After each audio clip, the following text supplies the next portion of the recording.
వాగును దాటాలనుకుంటుంది ఒక తేలు. సో అయితే దానికి నీళ్ళు అంటే భయం. అక్కడే ఒడ్డు మీద ఒక కప్ప ఉంది. కప్పను అడిగిందంట, కప్ప బావ నన్ను ఈ వాగును దాటిస్తావా, నాకు నీళ్ళు అంటే భయం.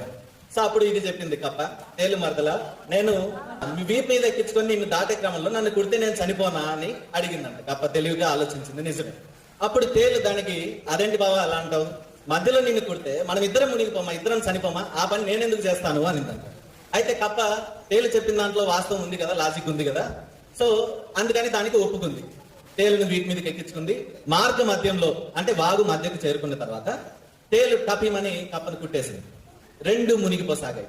మునిగిపోతూ ఉండగా సో అప్పుడు అడిగింది కప్ప ఏమని, ఇద్దరము చనిపోతామని తెలిసి కూడా ఇచ్చిన మాటకు కట్టుబడి ఉండకుండా నన్ను ఎందుకు కొట్టావని ఏడుస్తా అడిగింది. అప్పుడు తేలు, నన్ను ఏం చేయమంటావు మరి, నా స్వభావం అంతే కదా అని.